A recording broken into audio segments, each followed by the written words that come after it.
अपनी बात प्रारंभ करता हूं। समय बहुत ही कम है। समय के अनुसार मैं अपने शब्दों को रखूंगा। 3 शब्द जो यहां से निकल कर आने थे, साहब की जैसी मंशा थी बहुजन समाज समीक्षा दिवस पर, वैल्यूएशन, वैल्यू और वैलिड।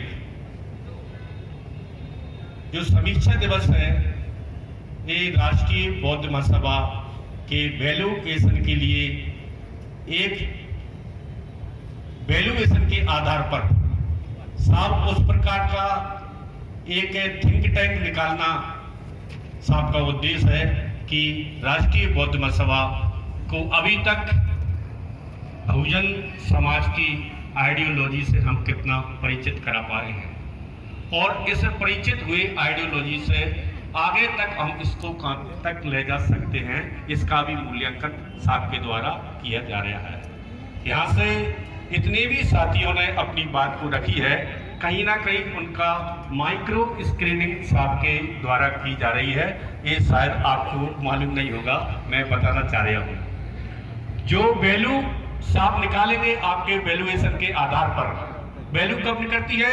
वैल्यूएशन के आधार पर। वैल्यूएशन के आधार पर जो वैल्यू निकलेगी, उस वैल्यू के आधार पर आपको कार्य करने की कितने वैलिड, माने कि कितनी अवधि तक आपके पास एनर्जी आपने एकत्रित की है और कितने समय तक आप चल सकते हैं और किन किन क्षेत्रों में, किस किस भाषा में, किस किस तरीके की आइडियोलॉजी के और हमको प्रशिक्षण लगाने होंगे।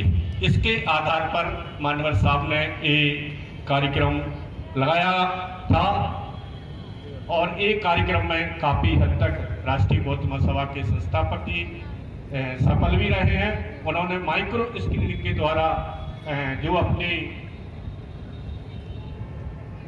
जांच की है वो जांच आपके सामने रखेंगे। प्रचार के अभाव में जिस प्रकार विचार मर जाता है, उसी विचार को खत्म ना होने के देने के लिए जो नारा मानवर कांसीराम साहब ने दिया था, कहीं हम भूल ना जाएं, और कहीं भूल गए हैं तो क्यों भूल गए हैं, इसके पीछे कारण क्या रहे हैं, उसके वैल्यूएशन के लिए मानवर साहब ने उस विचार को पुनः समाज में पहुंचाने के लिए एक कार्य रखा है। मानवर साहब कांसीराम जी ने समाज में जब ये देखा कि ये समाज तो बहुत बड़ा है, लेकिन इसका जो ऊपर वाला कहीं ना कहीं डिस्टर्ब हो रहा है, बाबा साहब ने इसी आगरा की धरती से, बाबा साहब यहाँ पर 2 बार आए। तो पहली बार जब बाबा साहब आए थे तो उन्होंने कहा था कि अगर मुझे मालूम होता पूना पैक्ट से पहले मैं आगरा आ गया होता तो मैं पूना पैक्ट पे कभी हस्ताक्षर नहीं करता, क्योंकि ये बहुजन समाज की राजधानी है, ये दलितों की राजधानी है।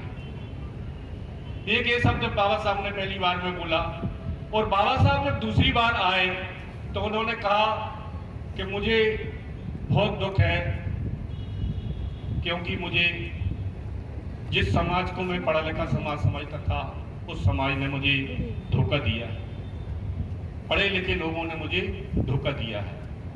तो मानवर साहब ने जब इस बात को समझा, इसी बात को कि मैं भी पढ़ा लिखा हूं, तो कहीं ना कहीं मैंने भी साहब को धोखा दिया होगा, मैं भी उसी श्रेणी में आता हूं। तो मानवर साहब का ये बहुजन समाज ऋणी है। उन्होंने जो ऊपर वाला खराब था, उस ऊपर वाले को सबसे पहले पकड़ा।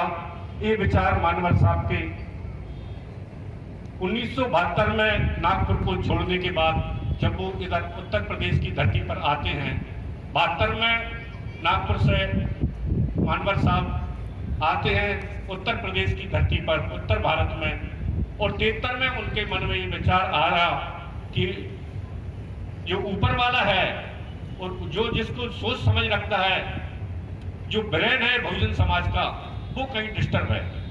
तो इस ब्रेन को मैं सबसे पहले ठीक करूंगा। इस ब्रेन का नाम दिया मानवर साहब ने बी बाम सिंह, और बाम सिंह जब तैयार हो गई, ऊपर वाला ठीक हो गया, तो जो संघर्ष का औजार था, जो बॉडी थी, उसको ठीक करने का काम साहब ने 1981 में DS4 के नाम से किया। हिंदी में इसका नाम इतना बड़ा हो जाता था, मानवर साहब ने कहा कि कई बार मैं भूल जाता हूं लेने में, तो समाज कैसे इसका लंबा चौड़ा नाम लेगी, इसलिए उसका लंबा चौड़ा नाम हिंदी में न रहकर इसको DS4 में रखा। तो मानवर साहब ने समझा कि जब संघर्ष का औजार तैयार हो गया है और इसका ब्रेन भी ठीक है,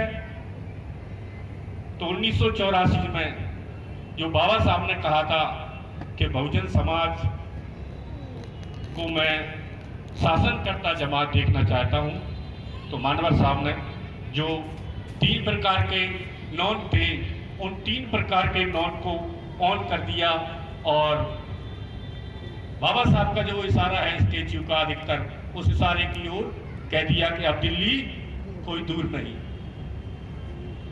कहीं ना कहीं इस विचार में कहीं हम भूल न जाएं, फिर वही हम जैसे कि ओपनिंग में चले थे, कहीं हम भूल न जाएं। ये बहुत बड़ा विचार था जो फुले साहब अंबेडकरी मूवमेंट था। इस मूवमेंट की एक ऐसी परिभाषा बन गई थी, महाराष्ट्र के साथी हमें बताते हैं, हमने महाराष्ट्र और नागपुर में बहुत समय बिताया है, कि ऐसी एक बात बन गई थी कि फुले साहब अंबेडकरी विचारधारा चांगली पर हो सख्त नहीं। तो मानवर साहब ने कहा कि हो सख्त है, हो सख्त है।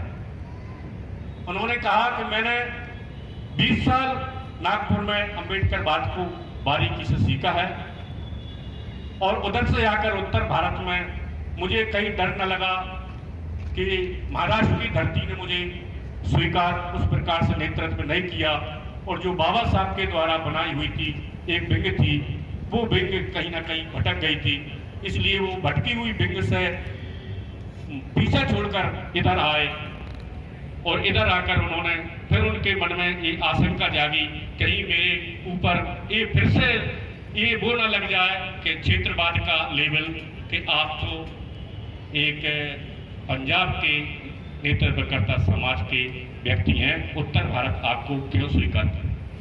तो 1972 से लेकर और जब तक उनको, जो हम आज इनको आदर्श आयरन लेडी के रूप में मानते हैं, उनकी तलाश तक उन्होंने उनको तैयार किया, और 4 बार बहन जी को मुख्यमंत्री क्यों बनवाया, क्योंकि वो नहीं चाहते थे कि मेरे ऊपर ये लगे कि इन्होंने हमको धोखा देकर और खुद मुख्यमंत्री बन गए।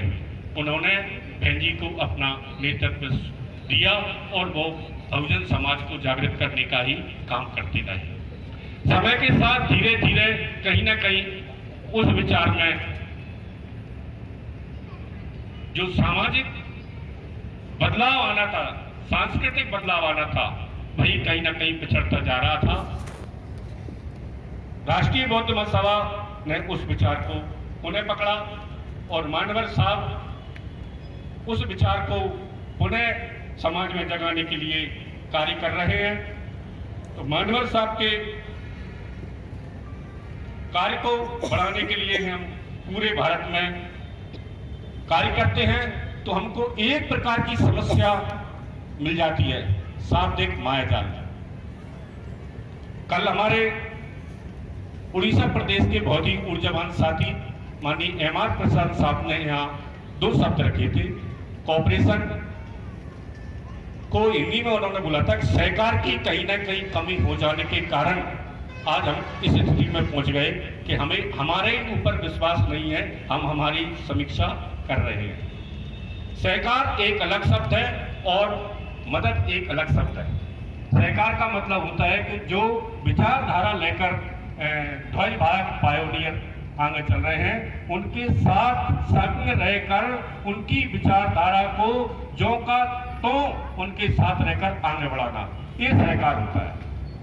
और मदद का मतलब होता है हेल्प करना। हेल्प में कई प्रकार की हेल्प आ जाती है। आप शारीरिक हेल्प दे सकते हैं, कार्य अगर राष्ट्रीय बौद्ध महासभा नहीं लाती है तो फिर समीक्षा भी बनती है।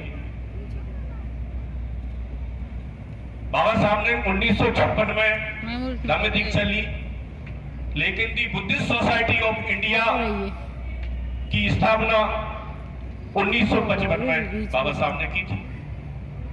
1955 और 56 के समय भारत में बौद्धों की संख्या 2.17 के लगभग थी, और आज आप देखेंगे तो भारत में लगभग बौद्धों की संख्या 0.76 है। तो ये खेदजनक है।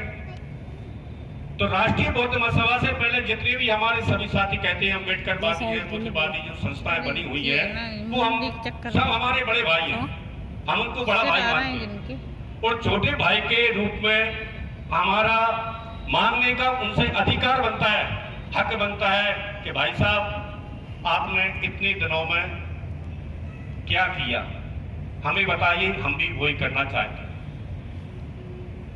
तो राष्ट्रीय बौद्ध महासभा इस समस्या से समाज को पुनः निकालने के लिए कहीं हम भूल न जाएं और कहीं हम भूल गए हैं। भटके हुए मुसाफिर तुम जा रहे किधर हो, भटके हुए मुसाफिर तुम जा रहे किधर हो, और किसका लिए सहारा कहां जा रहे हो। भटके हुए मुसाफिर, भटकता कौन है? जो रास्ते पर चल रहा होता है। तो कहीं ना कहीं हम सम्राट अशोक के कार्यकाल में, कल्याणकारी राज्य में जब हम रास्ते पर थे तो हम भटक गए। भटके हुए मुसाफिर तुम जा रहे किधर हो, किसका लिया सहारा और किधर जा रहे हो। आरबीएम उस रास्ते से पुनः रिपेयरिंग का कार्य करेगी, और रिपेयरिंग के समय कुछ टूट फूट भी होती है, घिसावट भी होती है, और उसमें बहुत सारी हानि भी होती है। जब ऑपरेशन होता है तो किसी न किसी पार्ट की मेजर या माइनर काट छांट भी होती है। अगर काट छांट को हम बुराई के रूप में देखेंगे तो वो बुराई नहीं, वो संतन हित में है और महापुरुषों की आइडियोलॉजी के हित में है।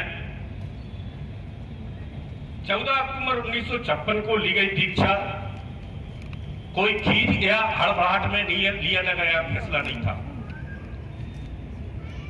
1935 एबला में जब बाबा साहब ने घोषणा की थी, एबला से लेकर और नागपुर तक बाबा साहब ने कितना अध्ययन किया इस समाज को वहां तक पहुंचाने के लिए।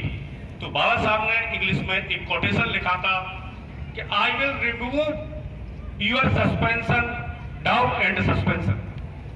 मैं आपके सभी संदेह और शंकाओं को खत्म करूंगा और नेतृत्व के मामले में संपूर्ण ज्ञान के साथ उस मंच तक पहुंचाऊंगा जहां से आप बहुजन समाज का खुद से नेतृत्व। I will remove your doubt and suspension, written books. किताबें लिखकर मैं आपके शंकाओं को दूर करूंगा। किताबें उन्होंने कौन कौन सी बताई हैं? प्राचीन भारत में क्रांति की प्रति क्रांति, Buddha and Karl Marx, the Buddha and the Dhamma. अगर हम वास्तव में रूप से काम करना चाहते हैं, इस आइडियोलॉजी को समझना चाहते हैं, तो ये 3 किताबें अच्छे से पढ़ें। और समझ में नहीं आती है तो हमारे पुराने साथियों से पूछें, ये 3 किताबें बड़ी आसानी से समझ में नहीं आती हैं। आप जितने भी पर्यटन करते हैं, पर्यटन के म्यूजियम देखते हैं, उन म्यूजियमों में रखी हुई पत्थर की मूर्ति है। उन पत्थर की मूर्तियों की आप अलग अलग सन लिखें, कौन से सन की कौन सी मूर्ति है, और आप प्रति क्रांति के दौर को आप तब समझ पाएंगे। और उस समय जब बाबा साहब का दौर था तो भारत में उस समय मार्क्सवाद का बहुत बड़ा सिद्धांत चल रहा था। उस सिद्धांत को बाबा साहब ने कहा कि ये सिद्धांत अगर भारत में लागू हो गया तो जो बुद्ध की क्रांति है, जिस प्रकार बाबूजी ने बताया कि जापान के लोगों ने कहा कि बुद्ध आपके देश पर आक्रमण करेंगे तो आप क्या करेंगे, तो उन्होंने कहा पहली बात तो कि बुद्ध ऐसा करते ही नहीं, अगर ऐसा किया तो हम सबसे पहले देश को बचाएंगे। हम बुद्ध के आक्रमण को भूल जाएंगे, सामने बुद्ध है, क्योंकि बुद्ध की आइडियोलॉजी ये है कि मानवता की रक्षा की जाए। इसी प्रकार बाबा साहब ने कहा कि मैं इस देश में बुद्ध की धरती पर खूनी क्रांति को नहीं होने दूंगा, मैं इसका समर्थक नहीं हूं। मैं भई क्रांति का समर्थक हूं जो बुद्ध ने इस पर मानवता और भाईचारे ब्रदरहुड के रखे हुए थे। तो राष्ट्रीय बौद्ध महासभा इन्हीं महापुरुषों की आइडियोलॉजी को लेकर चल रही है।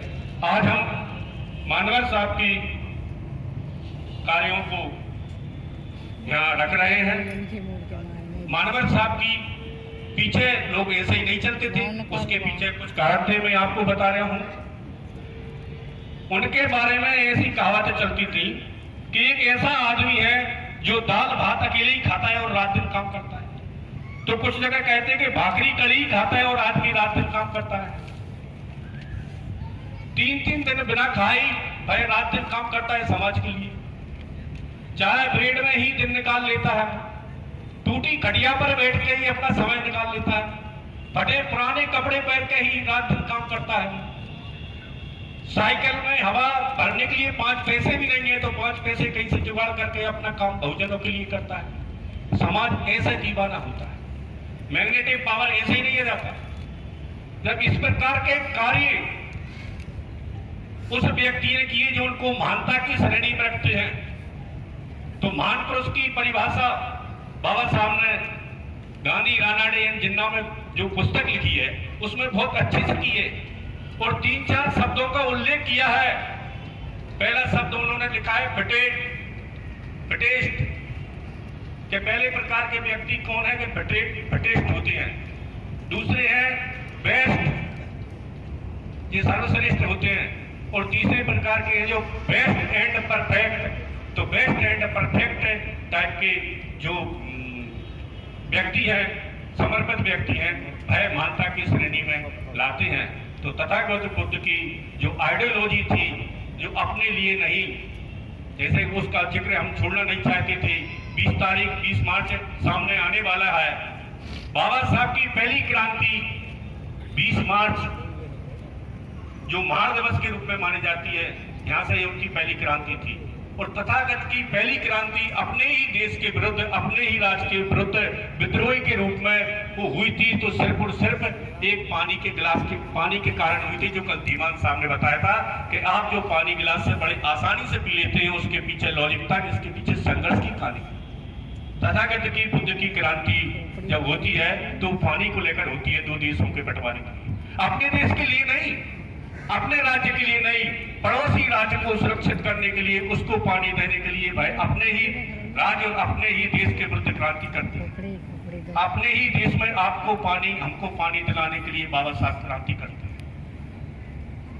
तो इनके फॉलोअर्स मानवर कांशीराम साहब ने जब इस देश में बहुजन समाज का जब हथियार तैयार हुआ, संघर्ष का औजार DS-4 और ब्रेन जब तैयार हुआ, तो उसको शासनकर्ता जमात की ओर बढ़ा दिया। उत्तर प्रदेश के साथी इस शासनकर्ता जमात का स्वाद अच्छी तरह से नहीं जानते हैं, और प्रदेशों के साथी उसको नहीं जानते कि शासनकर्ता जमात का रस कैसा होता है।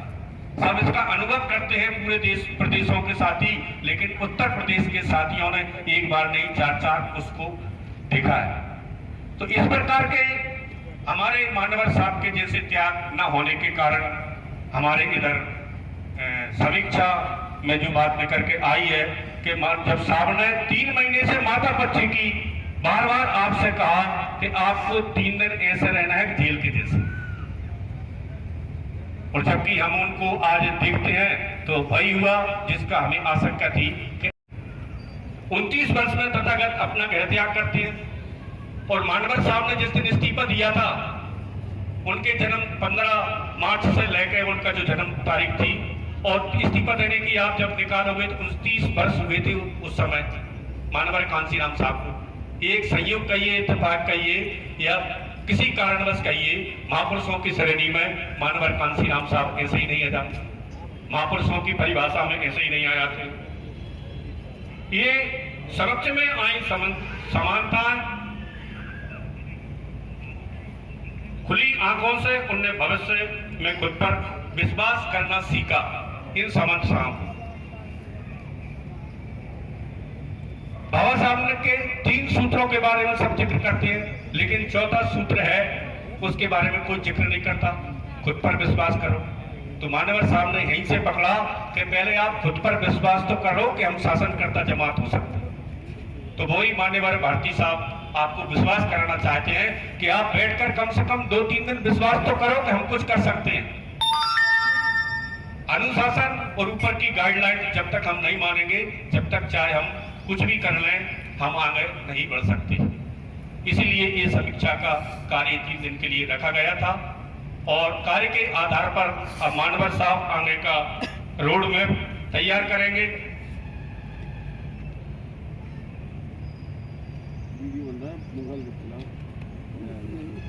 आगे बहुत सारी और बातें मुझे लगती थी, लेकिन मैं आप सब लोगों से क्षमा चाहता हूं। मैं बात आगे इसलिए और नहीं बढ़ा रहा हूं कि माननीय साहब को बहुत सारी बातें अब आपके साथ करना है और आपके भी सही से बैठ जाइए का रहेगा। तो आप सभी को सही से बैठ जाओ। नमो बुद्धाय एक शब्द और सही से बैठ जाओ। वीडियो में आया था, आप इससे करने का प्रयास करें। तुम्हारा भी आएगा। जाति दुखों का मूल है, जाति दुखों का मूल है, सब रोगों का सूल, और मिट जाए तो खिल जाए मानवता के फूल। जय भीम, नमो बुद्धाय। सादर जय भीम, नमो बुद्धाय। पुनः जय कांसी राम।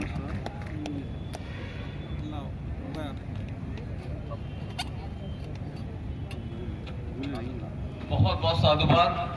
थक गई का बैठे यार, तुम्हें बेकार लग रहा हो वो तुम्हें आदरणीय घर में लग रही है। साथी सुनने थे